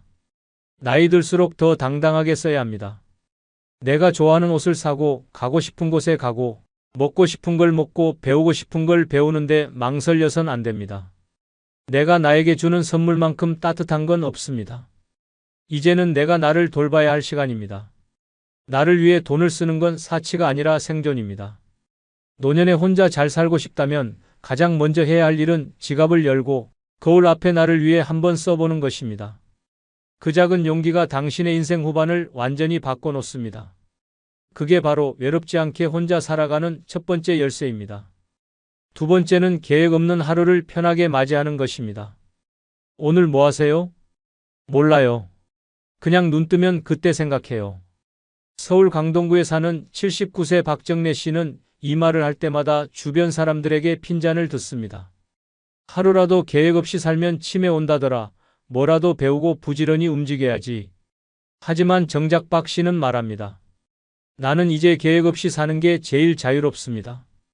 젊을 땐 늘 시간에 쫓겼습니다. 새벽에 일어나 도시락 싸고 애들 등교시키고 남편 출근 챙기고 회사 가면 보고서에 퇴근 후엔 저녁 밥상 차리기에 하루가 끝났습니다. 그렇게 50년 넘게 누군가를 위한 시간표 속에 살았습니다. 그런데 은퇴하고 남편 떠나고 자식들도 각자 삶을 살게 되자 박 씨는 갑자기 멈춘 시계처럼 버려진 기분이 들었습니다. 오늘 뭐 해야 하지? 내가 아무 일도 안 하고 있어도 되는 걸까? 처음엔 그게 불안했고 죄책감 같았습니다. 하지만 어느 날 창밖을 바라보다 문득 깨달았습니다. 나는 왜 여태까지 나를 위한 시간표는 한 번도 짜본 적이 없었지? 그날부터 박 씨는 계획 없는 하루를 시작했습니다. 알람 없이 눈을 뜨고 기분 좋으면 아침밥을 해먹고 아니면 커피 한 잔으로 버텼습니다. 날이 좋으면 동네를 걷고 비 오는 날은 침대에 누워 책을 봤습니다. 그러자 삶이 바뀌었습니다. 예전엔 분 단위로 쪼개지던 하루가 이제는 숨을 쉬는 하루가 되었습니다. 노인이 계획 없이 산다는 건 무기력하거나 게으른 게 아닙니다. 오히려 내 마음 가는 대로 살아가는 자유를 되찾았다는 의미입니다. 지금까지 수십 년간 당신의 시간은 전부 남에게 쓰였습니다. 가정에, 직장에, 자식에게, 사회에. 이제는 누구도 당신 하루에 간섭하지 않는 시간입니다. 그런데 그마저도 스스로 통제하려고 애쓰면 노년의 마지막 자유마저 놓치게 됩니다. 아침에 눈 떴을 때 아무 일정이 없어도 괜찮습니다. 오늘 하루 아무것도 안 해도 괜찮습니다. 중요한 건 내가 내 기분대로 하루를 꾸린다는 만족감입니다. 정해진 일정 없이 책을 보다 낮잠을 자고 산책하다 쉬었다가 창밖 하늘을 멍하니 보는 그 시간들이 혼자 살아도 전혀 외롭지 않은 하루를 만들어줍니다. 계획이 없으면 허전하다는 건 아직도 쓸모에 목매는 생각입니다. 쓸모없이 살아도 되는 것이 노년입니다. 남에게 필요한 사람이 아니라 스스로에게 편안한 사람이 되어야 합니다. 많은 사람들이 말합니다. 배워야 한다, 움직여야 한다, 뭔가 해야 한다. 하지만 그건 젊은 사람들의 논리입니다. 노년에는 멍하니 있는 것이 때론 최고의 치유입니다. 그 멍한 시간이 마음의 고름을 빼주고 억눌린 감정을 풀어줍니다. 계획 없는 하루를 두려워하지 마십시오. 그건 실패가 아니라 당신이 비로소 온전히 나로 살아가는 증거입니다. 이제는 시간에게 쫓기지 말고 시간과 친구가 되어야 합니다. 혼자 살아도 잘 사는 사람은 혼자여도 조급하지 않은 사람입니다. 아무것도 하지 않아도 괜찮다는 걸 아는 사람입니다. 계획 없는 하루, 그 하루를 불안해하지 않고 누릴 수 있다면 당신은 이미 혼자 잘 살 준비가 된 사람입니다. 세 번째는 누구의 인생도 부러워하지 않는 것입니다. 저 집은 며느리가 그렇게 잘 챙긴다더라. 같은 나이인데도 손주들이 주말마다 와서 북적인다더라. 경기도 평택에 사는 76세 조정자 씨는 이 말을 들을 때마다 웃는 척했지만 속으로는 밤마다 이불을 덮고 울었습니다. 남편 없이 혼자 지내는 것도 서러운데 이웃의 자랑은 늘 조 씨의 마음을 핥히었습니다. 같은 아파트 5층에 사는 윤 여사는 딸이 매주 반찬을 가져다 주고 손주는 문 앞에서 할머니를 안고 사랑해요를 외칩니다.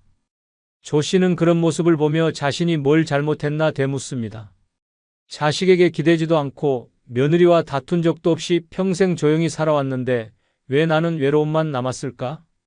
주말마다 이웃집 현관에 쌓이는 반찬 봉투를 보며 조 씨는 한 번도 받은 적 없는 도시락을 떠올렸습니다. 그러던 어느 날 그는 다짐했습니다. 이제 그만 남을 부러워하자. 나는 나니까.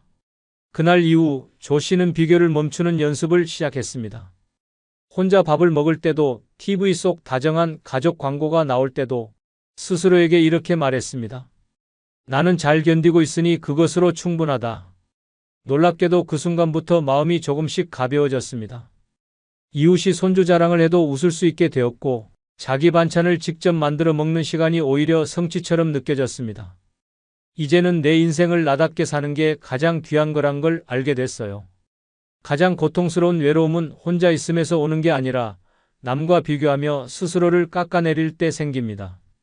이웃의 웃음소리, SNS의 여행사진, 자식 자랑하는 이들의 말 한마디에 나를 비참하게 만드는 건 그들이 아니라 비교하는 내 시선입니다.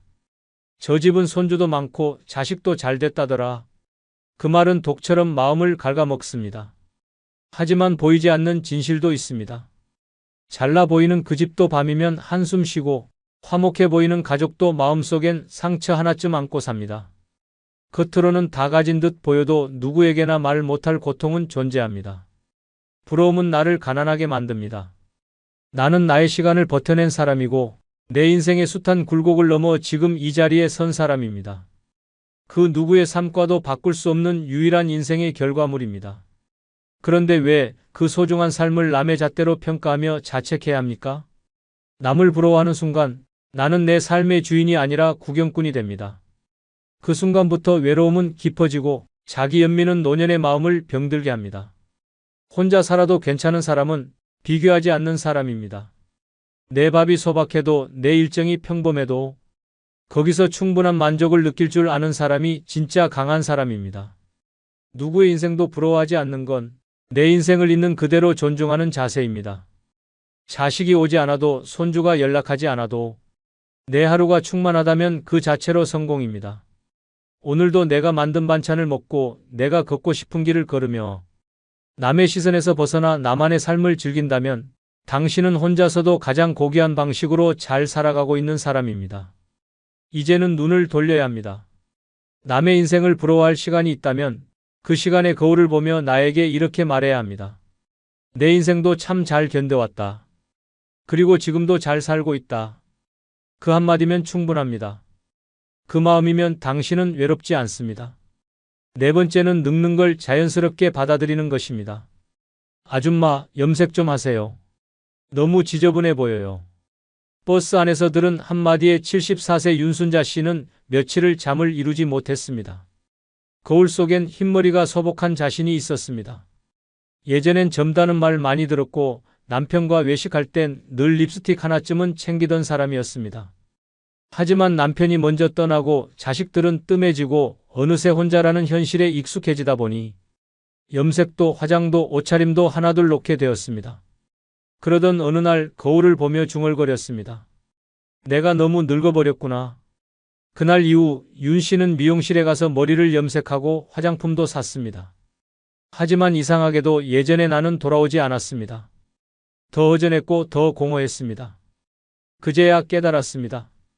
나는 늙은 게 문제가 아니라 늙음을 인정하지 못한 게 문제였구나. 그래서 윤 씨는 다시 미용실에 갔습니다. 이번엔 염색을 지우고 흰머리를 자연스럽게 정리해달라고 했습니다. 화려한 옷 대신 편하고 따뜻한 옷을 입고 립스틱 대신 웃는 얼굴을 택했습니다. 그리고 매일 거울을 보며 말했습니다. 지금 내 얼굴이 내가 살아온 시간의 증거입니다. 그 순간부터 윤 씨는 외로움이 줄고 삶의 평온이 찾아오기 시작했습니다. 많은 사람들이 늙음을 부끄러워하고 감추려 합니다. 주름을 펴는 시술을 받고 흰머리를 감추고 몸을 젊게 꾸밉니다. 하지만 그럴수록 더 깊은 허무함이 찾아옵니다. 왜냐하면 늙음을 싸워야 할 적으로 대할수록 우리는 삶을 잃어가기 때문입니다. 늙는다는 건 약해지는 것이 아니라 천천히 비워가는 것입니다. 덜 소유하고 덜 욕심내고 덜 꾸미며 본래의 나로 돌아가는 과정입니다. 그 흐름을 받아들일 줄 아는 사람만이 혼자서도 초연하게 살아갈 수 있습니다. 흰머리가 부끄러운 것이 아닙니다.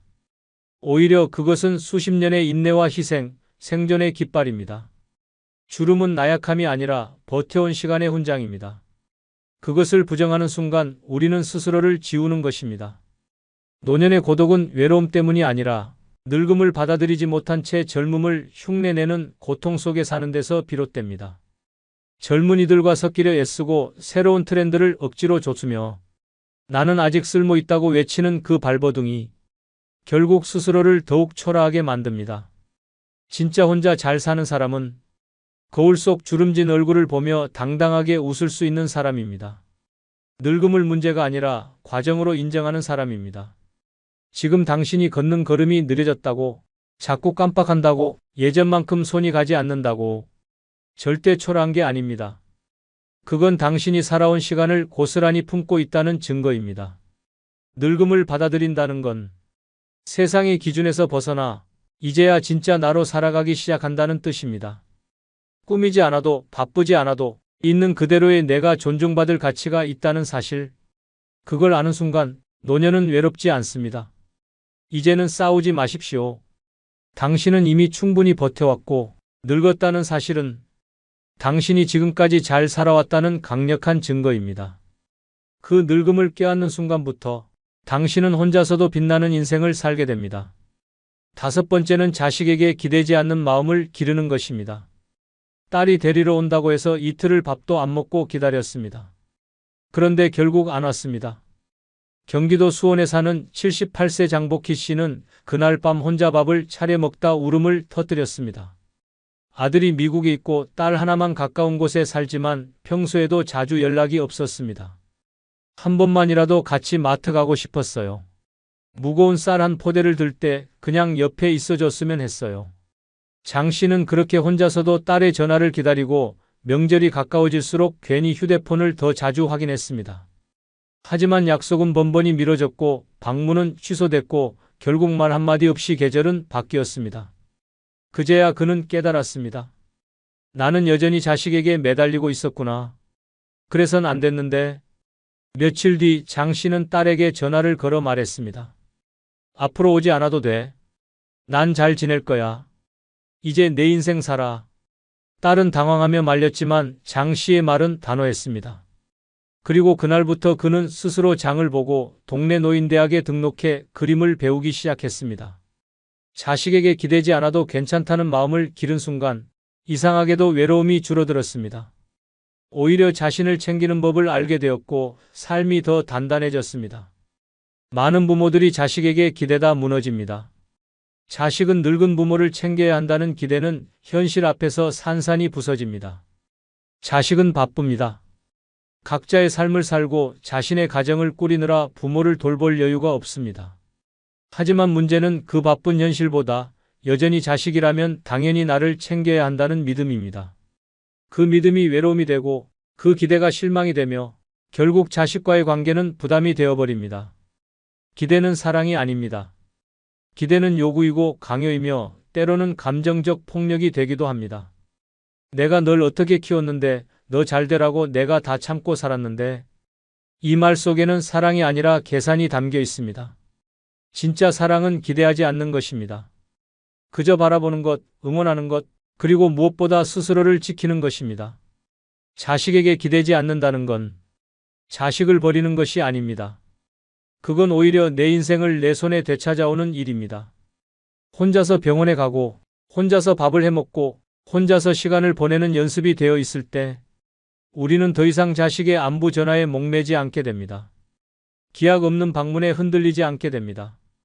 자식도 결국은 손님입니다. 자식의 인생은 자식의 것이고 노년의 삶은 오직 나의 몫입니다. 자식에게 의지하지 않고 살아간다는 건 단순한 자립이 아니라 자존의 선언입니다. 나는 나를 돌볼 수 있다. 이 마음이 생긴 순간 외로움은 더 이상 날 짓누르지 못합니다. 자식은 당신의 전부가 아닙니다. 그리고 당신은 자식의 짐이 되어선 안 됩니다. 이제는 자식을 기다리는 시간보다 나를 위한 삶을 준비해야 할 때입니다. 그 준비가 되어 있는 사람만이 노년을 진짜 혼자 잘 사는 사람으로 살아낼 수 있습니다. 6번째는 인생의 마지막을 아름답게 떠나기 위해 서서히 준비하는 것입니다. 엄마 유언장 없었어요? 장례식은 어떻게 치러야 할지 몰라서 정말 당황했어요. 경남 김해에 사는 81세 김봉래 씨는 4년 전 언니의 임종을 지켜본 뒤 자신도 변하기 시작했습니다. 언니는 평소 씩씩하고 정정했던 사람이었고 자식들과도 무난한 관계를 유지해 왔습니다. 하지만 막상 돌아가신 뒤 자식들은 패닉에 빠졌습니다. 유산은 어디에 얼마나 있는지, 장례는 어디에 부탁해야 하는지, 어느 절에 제사를 지내야 하는지, 형제들과 자식들이 다투기 시작했고 장례식장은 조문객보다 고성으로 가득 찼습니다. 김 씨는 그 모습을 보고 충격을 받았습니다. 내가 죽고 나서 저렇게 혼란스럽게 남겨두면 안 되겠다. 그날부터 김 씨는 하나씩 준비했습니다. 금고에 있던 통장 정리를 했고 집문서와 인감도장을 정리해 봉투에 넣었습니다. 유언장을 손으로 직접 썼고 요양병원 대신 노인요양공동체에 예약을 넣었습니다. 심지어 장례식장 연락처와 원하는 화장 절차까지 손글씨로 남겨두었습니다. 자식에게는 말했습니다. 엄마 떠날 때 너희가 울지 않게 미리 다 준비해놨어. 너희는 그저 보내주기만 해. 그 말을 하던 날 자식은 말없이 김 씨의 손을 꼭 잡았습니다. 사람은 누구나 죽습니다. 하지만 준비 없이 죽는 사람은 남은 이들에게 상처와 분쟁 그리고 불편함만 남깁니다. 노년이 되면 죽음은 더 이상 먼 이야기가 아닙니다. 바로 옆방에 살고 있는 이웃처럼 늘 곁에 머물고 있습니다. 그런데도 사람들은 끝까지 그 이야기만은 하지 않으려 합니다. 죽음을 말하면 불길할까봐, 자식이 슬퍼할까봐. 하지만 죽음을 준비하지 않는 것이야말로 가장 무책임한 선택입니다. 자식에게 은혼도 없이 유산을 남기고 병상에서 나는 절대 연명치료 안 할 거야 라는 말 한마디도 없이 떠나는 것. 그건 결국 사랑하는 사람들에게 고통을 남기는 이기적인 퇴장입니다. 당신이 잘 살아온 인생이라면 그 끝도 분명 단정하고 존엄해야 합니다. 죽음은 두려운 것이 아니라 나를 마무리하는 마지막 선택의 시간입니다. 그 마무리를 누군가 대신 해줄 수는 없습니다. 미리 유언장을 써두고 재산을 정리하고 장례 절차를 정해두는 것은 삶을 포기하는 게 아니라 내 삶을 끝까지 책임지겠다는 선언입니다. 죽음을 이야기하지 않으면 결국 남은 사람들에게 짐이 됩니다. 그 짐은 경제적 부담이 아니라 감정적 상처로 이어집니다. 엄마가 왜 아무 말도 안 하고 가셨을까? 그 후회는 평생 남습니다. 죽음이 두렵지 않은 사람이 되려면 지금부터 하나씩 준비해야 합니다. 옷 한 벌, 계좌 하나, 사진첩 한 장, 그리고 마지막 말 한마디까지. 내가 떠난 뒤에도 누군가 혼란스럽지 않게, 내가 마지막까지 나다울 수 있게. 이것이야말로 혼자 사는 인생의 마지막 품격입니다. 누구보다 치열하게 살아왔고 버텨냈고 사랑해왔던 당신. 그 삶의 끝을 미안함이 아니라 감사함으로 남겨야 하지 않겠습니까? 지금 준비하면 늦지 않습니다. 당신의 마지막을 스스로 설계할 수 있다면 그 인생은 처음부터 끝까지 정말 잘 살아낸 인생입니다. 다 부질없습니다. 믿었던 사람은 하나둘 모두 떠나고 사람에게 기대었던 마음은 무심한 외면으로 돌아오며 끝내 남는 건 지친 몸과 상처 입은 마음뿐입니다. 자식은 바빠서, 배우자는 무관심과 병으로, 친구는 자기 살기 바빠서 떠나갑니다. 평생 착하게 참으며 희생하며 살았지만 노년에 돌아오는 건 아무도 묻지 않는 안부와 썰렁한 거실의 TV 소리뿐입니다. 이제는 착하게만 살던 인생을 멈춰야 할 때입니다. 노년은 눈치 보는 시간이 아니라 내 삶을 지키는 싸움의 시간입니다. 오늘은 늙어 독하게 살아야 하는 5가지 이유를 주제로 한 영상입니다. 구독과 좋아요 누르시면 지금 시작하겠습니다. 첫 번째 이유는 돈 없고 가난하면 사람 취급을 받지 못하기 때문입니다. 늙어서 가장 치욕스러운 순간은 존재는 살아있는데 취급은 투명인간처럼 받는 순간입니다. 그리고 그 순간은 대부분 돈이 떨어졌을 때 찾아옵니다. 당신이 아무리 착하고 성실하게 살아왔어도, 아무리 자식들 위해 희생해왔어도 돈이 없으면 당신의 말은 무게를 잃고 당신의 존재는 주변에서 서서히 밀려납니다. 대화의 중심에서 밀려나고 결정의 권한에서 배제되며 식사 자리조차 눈치를 보며 앉게 됩니다. 가난은 죄가 아닙니다. 하지만 사람들은 그렇게 생각하지 않습니다. 늙은 사람이 돈이 없으면 도와줘야 하는 존재가 아니라 피해야 할 부담으로 여겨집니다. 젊을 때는 우리 엄마 최고, 아버지 존경해요 라던 자식들도 당신이 생활비 좀 달라고 말하는 순간 얼굴이 바뀝니다. 왜 이렇게 돈을 못 모았어요? 지금도 받는 연금 있잖아요 라는 말로 당신의 과거와 인생을 평가하기 시작합니다. 더 충격적인 건 자식뿐만이 아닙니다. 친척도, 이웃도, 심지어 같이 지내던 사람들도 당신의 경제력에 따라 태도를 바꿉니다. 병원에서 대기할 때도, 공공기관에 상담받으러 갈 때도 돈 있는 노인은 고객이 되고 돈 없는 노인은 대상자로 취급받습니다. 미소조차 억지로 건네는 차가운 시선 속에서 당신은 말없이 작아지고 맙니다. 그래서 늙어서 독하게 살아야 합니다. 누가 챙겨주길 기대하지 않고 내 돈, 내 집, 내 명의를 철저히 지켜야 합니다.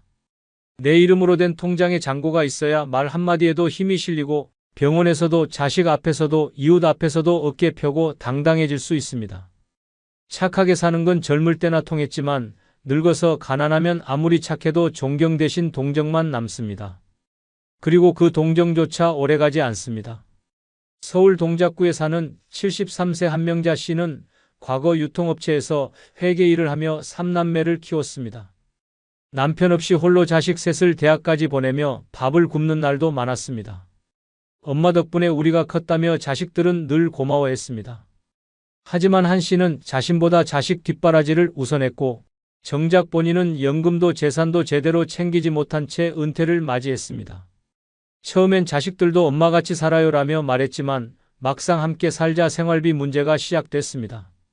한 씨는 매달 30만 원씩만 생활비로 쓰겠다고 했지만 며느리는 요즘 전기세, 식비 장난 아닌데라며 얼굴을 굳혔습니다. 몇 달 후 한 씨는 조심스럽게 말했다고 합니다. 내가 어디 알바라도 나가볼까? 그 말에 아들은 대답 대신 방으로 들어가 버렸습니다. 결정적인 날은 손주의 생일이었습니다.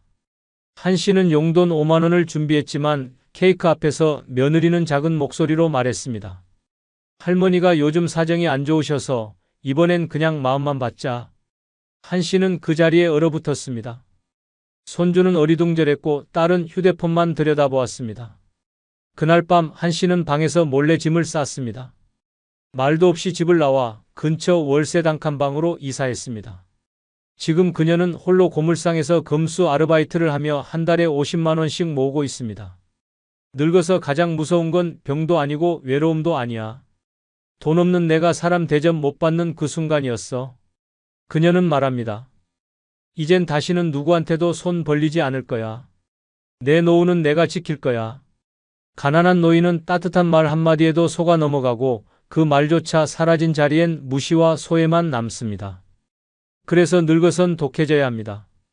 돈을 목숨처럼 지키고 재산을 누구에게도 넘기지 말고 자기 이름 석자를 당당하게 지킬 수 있어야 합니다. 늙어 돈 없으면 말도 인격도 사랑도 잃습니다. 가난한 노인은 아무리 의젓해도 끝내 사람 취급받지 못합니다. 이 잔인한 현실 앞에서 살아남고 싶다면 지금부터라도 냉정하게, 독하게 살아야 합니다. 그것이 당신 존엄을 지키는 유일한 길입니다. 두 번째 이유는 노년의 착함은 이용당하기 딱 좋기 때문입니다. 나이 들수록 착한 사람이 되라고 합니다. 말끝마다 미안하다고 하고 자식들 눈치 보며 참고 주변 부탁에 그래, 내가 해줄게라고 대답하는 사람. 겉으로 보기엔 참 좋은 어른입니다. 하지만 현실은 정반대입니다. 노년에 착하게 굴면 돌아오는 건 존경도 감동도 아닌 철저한 이용과 착취뿐입니다. 당신이 착하다는 이유로 사람들은 부탁을 시작합니다. 처음엔 어머님 이것 좀 도와주세요였던 말이 어느 순간 이건 어머니가 하셔야죠로 바뀝니다. 자식은 당신의 침묵을 동의로 받아들이고 며느리는 당신의 양보를 책임으로 덧칠합니다. 착함은 곧 아무 말 안 하는 사람에게 떠넘기기 가장 쉬운 핑계가 됩니다. 노년에 착하다는 건 세상에서 가장 위험한 포지션입니다. 강하게 말하면 노인네가 성질 부린다고 욕먹지만 가만히 있으면 끝없이 이용당합니다. 보험 권유, 전화 사기, 친척 부탁, 자식의 대출 보증까지 당신이 착하게 한 발 물러서면 세상은 그 틈을 노리고 당신 위에 올라탑니다. 이용당한 뒤에 남는 건 후회와 비참함 뿐입니다. 특히 가족은 가장 쉽게 부모의 착함을 악용합니다. 우리 엄마는 절대 안 싫다고 하잖아. 아버지는 다 이해해 주시니까? 이런 말을 듣는 순간 당신은 가족의 방패막이이자 희생양이 됩니다. 자신이 원하지 않는 일도 감당해야 하고 재산과 시간, 감정까지 내어줘야 합니다. 그리고 나중에 남는 건 차가운 거리감과 그래도 내가 언제 힘들게 했냐는 뻔뻔한 말뿐입니다. 그래서 노년에는 착하면 안 됩니다. 필요할 땐 거절하고 불편하면 불편하다고 말하고 감당 못할 일에는 단호히 선을 그어야 합니다. 그건 내가 안 할 거야. 이 한마디가 당신을 지켜주는 유일한 무기입니다. 착한 노인은 모두에게 좋은 사람이 될 수는 있어도 정작 본인 인생에서는 언제나 뒷전으로 밀립니다. 경기도 수원에 사는 75세 이봉래 씨는 평생을 참 좋은 엄마로 살아왔습니다. 자식 셋을 혼자 키우며 아무리 힘들어도 애들한텐 싫은 소리 말자는 생각으로 살아왔고 주변 사람 부탁에도 늘 괜찮아요, 해드릴게요 하며 몸을 내주었습니다. 누구에게나 참 착한 사람이었지만 정작 이 씨 본인의 삶은 텅 비어 있었습니다. 남편이 떠난 후 큰아들이 엄마 잠깐만 우리 집에서 지내자고 말했고 이 씨는 당연히 좋다고 대답했습니다. 그런데 잠깐은 3년이 되었고 그동안 이 씨는 손주 돌봄, 집안일, 식사 준비까지 전담하며 살았습니다. 하루는 이 씨가 조심스럽게 말했습니다. 나도 이제 혼자 살아보고 싶다. 방을 좀 알아보려 해. 그 말에 돌아온 큰며느리의 반응은 싸늘했습니다. 어머니, 지금 나가시겠다는 건가요? 저희 애 맡아달라고 부탁드린 것도 아닌데요. 그 말을 듣고 이 씨는 깨달았습니다. 내가 스스로 들어왔고 스스로 참았고 스스로 착한 엄마 역할을 해왔다는 걸. 그리고 바로 다음 날 짐을 쌌습니다. 미안하다는 말 대신 이제는 내 인생 좀 살아보려 한다는 메모를 남기고 나왔습니다. 지금 이봉래 씨는 정부 지원 임대아파트에 살며 동네 문화센터에서 그림을 배우고 있습니다. 그녀는 말합니다. 내가 그렇게 착하게 살았는데 마지막엔 고맙단 말 한마디 못 들었어요. 이제는 누구한테도 착한 사람 안 할 거예요. 내가 나한테는 좀 독해질 겁니다. 노년의 착함은 미덕이 아니라 무방비 상태를 뜻합니다. 모든 걸 참고 견디는 순간 사람들은 고마워하지 않고 더 많이 요구합니다. 그리고 결국 당신은 모든 걸 내어준 채 혼자 남습니다. 그래서 늙어선 착해선 안 됩니다. 예의는 지키되 자존은 지켜야 합니다. 선한 얼굴 뒤에 단단한 울타리를 세우지 않으면 당신 인생은 타인의 편의 속에 파묻혀 사라집니다. 지금부터라도 독해져야 합니다. 그래야 끝까지 무너지지 않습니다. 세 번째 이유는 세상은 약자에게 절대 친절하지 않기 때문입니다. 사람들은 말로는 어르신 먼저 하세요. 나이 드신 분은 존경해야죠 라고 떠듭니다. 하지만 실제 세상은 다릅니다. 힘없는 노인에겐 존경이 아닌 무시가 돌아오고 도움이 필요한 순간엔 알아서 하세요라는 싸늘한 시선이 쏟아집니다. 나이 들었다는 이유로 양보받는 시대는 끝났습니다. 지금은 늙고 약하면 그냥 빨리 비켜야 할 존재로 취급받을 뿐입니다. 지하철 좌석 앞에 서 있어도 사람들은 고개를 돌립니다. 관공서 창구에서 목소리를 내면 어르신, 여기 말고 저기로 가세요 라며 쫓기듯 밀려납니다. 병원에서도 금융기관에서도 아파트 엘리베이터 안에서도 늙은 사람의 존재는 점점 투명한 공기가 되어갑니다. 무시당하고 싶지 않다면 불쌍한 노인이 아니라 존중받을 만한 노인으로 살아야 합니다. 그리고 그건 오직 내가 나를 지킬 힘이 있을 때만 가능한 일입니다. 가장 잔인한 건 이 사회가 약한 노인을 도와주는 척하면서 결국은 철저히 배제한다는 점입니다. 복지라는 이름으로 수치심을 유발하고 보호라는 말로 통제하고 배려라는 껍데기 속에 철저한 무관심이 숨어 있습니다. 진짜 무서운 건 사람들이 약자를 연민하다가도 그 약자가 요구를 하면 불편한 존재로 낙인 찍는 속도입니다.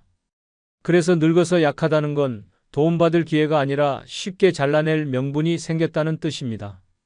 노년에 당당하게 살고 싶다면 약한 척하지 마십시오. 부탁하지 마십시오. 당연한 권리를 권리로 요구할 줄 알고 부당한 대우에 목소리 낼 수 있어야 합니다. 그것이 늙어도 꺾이지 않고 살아남는 유일한 방식입니다. 친절은 힘있는 사람에게 가고 동정은 소모되며 힘없는 약자에겐 냉정한 현실만 남습니다. 늙어서 세상이 냉정하게 보이기 시작했다면 그건 지금까지 너무 착하고 약하게 살아왔기 때문입니다. 대전 유성구에 사는 70세 조영자 씨는 남편과 사별 후 혼자 지내며 오랫동안 다니던 은행에 방문했습니다. 퇴직금 일부를 정기예금에서 적금으로 돌리려는 간단한 요청이었습니다. 하지만 창구 직원은 서류를 번갈아 보더니 말했습니다. 어르신, 요즘 이런 상품은 스마트폰으로 신청하셔야 돼요. 지점에서는 안 됩니다. 조 씨는 당황했습니다. 내가 직접 왔는데 이 자리에서 안 되는 건가요? 그 말에 직원은 대놓고 짜증을 내며 말했습니다. 그럼 앱 설치하고 오세요. 다음 분 들어오시죠.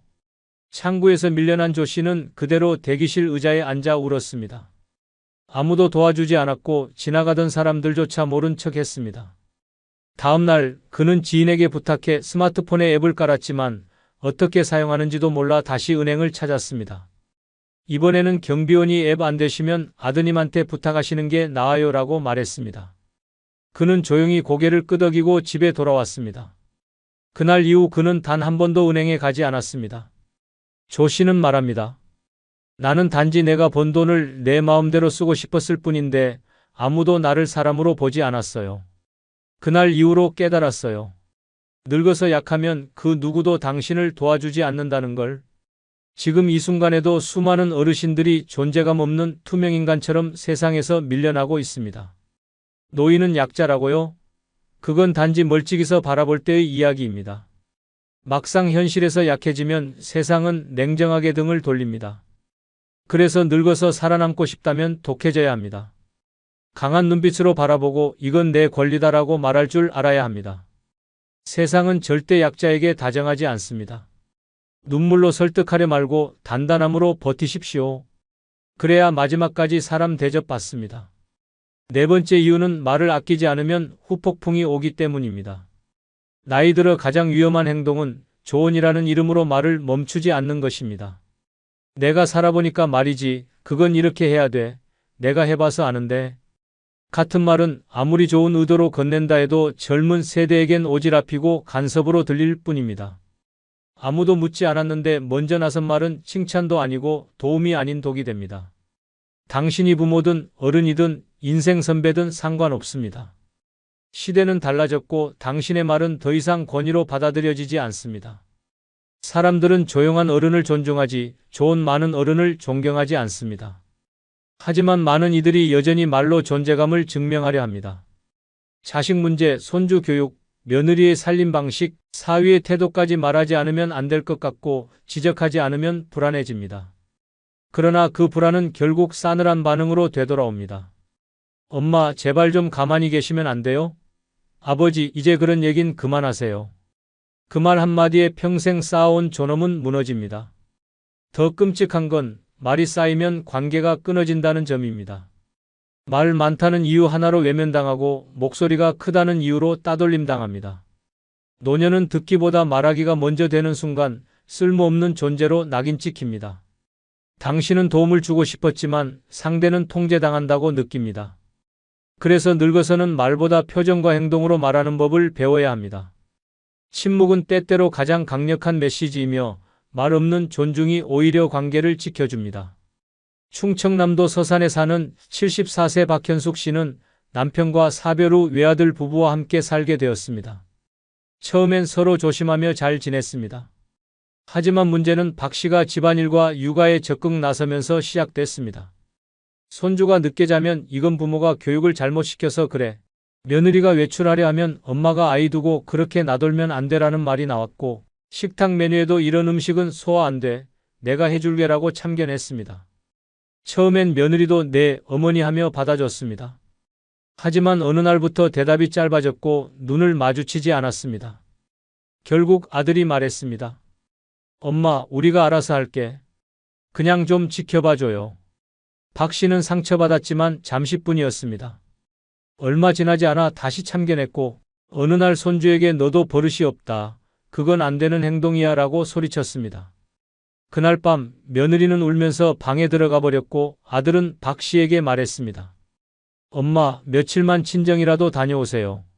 우리 좀 쉴 시간이 필요해요. 그 말에 박 씨는 결국 짐을 쌌습니다. 돌아서며 남긴 말은 단 한마디였습니다. 나는 도우려 했을 뿐인데. 지금 박 씨는 혼자 삽니다. 혼잣말을 줄이기 위해 라디오를 틀고 말이 많았던 과거를 후회하며 침묵하는 연습을 시작했습니다. 그녀는 말합니다. 말 한마디로 무너진 관계는 다시 붙지 않더라. 늦게 배웠지만 이제는 말보다 눈빛으로 말하는 법을 배워가고 있어. 이 사례는 무서운 진실을 보여줍니다. 늙어서 가장 위험한 무기는 바로 내 입입니다.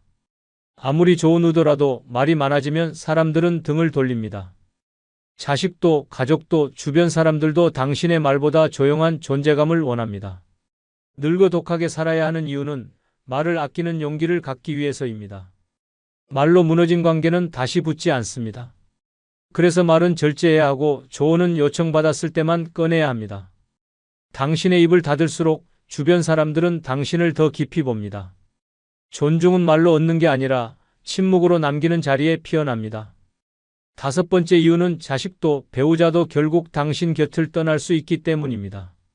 가족이 평생 함께할 거라 믿는다면 그건 착각입니다. 자식은 자라고 나면 자기 삶으로 떠나고 배우자는 언제든 병이나 죽음 혹은 냉정한 무관심으로 등을 돌릴 수 있습니다. 그때 깨닫습니다. 내 곁에 영원히 남아있는 사람은 결국 나 하나뿐이었다는 사실을. 그런데도 많은 사람들이 나이 들어서도 가족에게 헌신하고 기대며 삽니다. 하지만 그 기대가 부서지는 순간 삶은 순식간에 무너집니다. 그래도 내 자식인데 설마 우리 부부는 다르다는 말은 현실 앞에서 허망한 자기 위안일 뿐입니다. 아무리 자식을 위해 몸을 부숴가며 살아도 부모의 노후까지 책임져 줄 자식은 드뭅니다. 배우자와의 평생 동행도 결국 어느 날 병실에서 혹은 차가운 뒷모습으로 끝이 날 수 있습니다. 사람은 다 떠나지만 노년에 혼자 남은 당신은 누구도 대신해 주지 않습니다. 늙어 독하게 살아야 하는 이유는 바로 여기에 있습니다. 기대지 않기 위해, 무너지지 않기 위해, 떠나는 사람들을 붙잡지 않기 위해서입니다. 가장 잔인한 건 이별이 언제나 조용히 다가온다는 점입니다. 자식은 어느 날 갑자기 멀어지지 않습니다. 처음엔 전화 횟수가 줄고 다음엔 명절에 얼굴을 비추지 않으며 결국엔 엄마, 우리도 사정이 있어요 라는 말로 끝맺습니다. 배우자도 마찬가지입니다. 어느 날 병세가 악화되어 손 한 번 못 잡고 떠나가거나 혹은 같은 집에 살아도 말 한마디 없는 벽이 되어갑니다. 이런 상황에서 살아남으려면 마음을 단단히 먹고 독하게 준비해야 합니다. 혼자서도 당당히 일어설 수 있도록 말입니다. 부산 금정구에 사는 72세 김영순 씨는 평생 가족만 바라보고 살았습니다. 남편은 공무원이었고 자식 셋을 키우며 손 하나 까딱 안 하고 살게 해줬습니다. 김 씨는 늘 생각했습니다. 우리 가족은 절대 안 무너져. 나는 끝까지 이들과 함께 할 거야. 하지만 인생은 그렇게 흘러가지 않았습니다. 남편은 퇴직 후 건강이 급격히 나빠졌고 3년 만에 병으로 세상을 떠났습니다. 그 후 김 씨는 큰아들 집에 의지하며 살았습니다. 처음엔 엄마, 편하게 계세요 라고 말하던 아들도 시간이 지나자 부담스러워하는 기색을 숨기지 않았습니다.